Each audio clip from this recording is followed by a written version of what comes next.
आज मेरी बेटी की आंखों में जो नाराज़गी थी, उसने मुझे पूरा दिन सोचने पर मजबूर कर दिया। आज सुबह जब मैं देर से उठी तो दिल धक से रह गया। मेरी बेटी स्कूल जाने के लिए तैयार होने के बजाय गुस्से में थी, क्योंकि आज उसे मेरी वजह से लेट हो गया, क्योंकि आज मैं देर से उठी।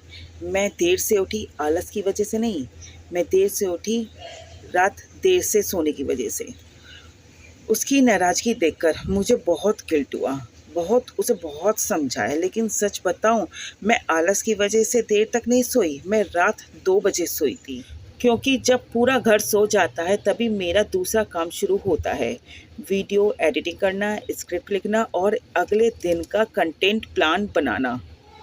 दिन में मैं एक माँ हूँ, घर संभालती हूँ, बच्चों को संभालती हूँ, घर के सारे काम करती हूँ, लेकिन रात में अपने सपनों के लिए काम करती हूँ। लेकिन कभी कभी तो मुझे लगता है कि मैं 2 जिंदगियाँ एक साथ जी रही हूँ। एक तरफ मेरे बच्चे हैं तो दूसरी तरफ मेरा सपना है। कई बार कहता है सब कुछ छोड़ दो और बच्चों को समय दो, लेकिन दूसरा सवाल सामने आ जाता है कि अगर मैंने आज अपने पैरों पे खड़ी नहीं हुई, अपने सपनों को साकार नहीं किया, तो जो मैं अपने बच्चों को अच्छी ज़िंदगी देना चाहती हूँ, क्या वो मैं कभी दे पाऊँगी?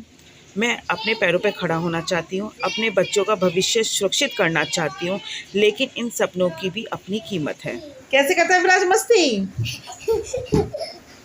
कभी रातों की नींद, कभी अपनी थकान और अपना चिड़चिड़ापन, और कभी अपने बच्चों के साथ बिताने वाला समय, ये मुझे चुकाना पड़ता है, क्योंकि मेरे सपनों की भी ये कीमत है। बच्चे मेरे साथ खेलना चाहते हैं और मैं चाहकर भी अपना मोबाइल बंद नहीं कर पाती।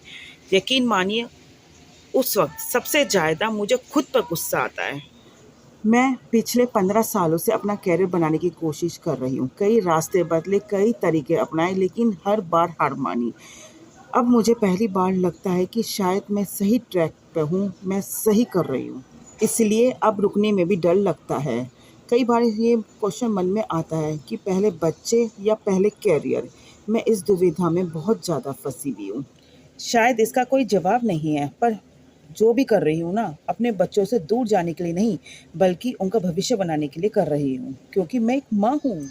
अगर आप भी एक माँ हैं और कभी इस कश्मकश से गुजरी हैं, तो मुझे कमेंट में ज़रूर बताएं। शायद हम सब अकेले नहीं हैं, शायद हम सब अपने सपनों और अपने परिवार के बीच संतुलन बनाने की कोशिश कर रहे हैं।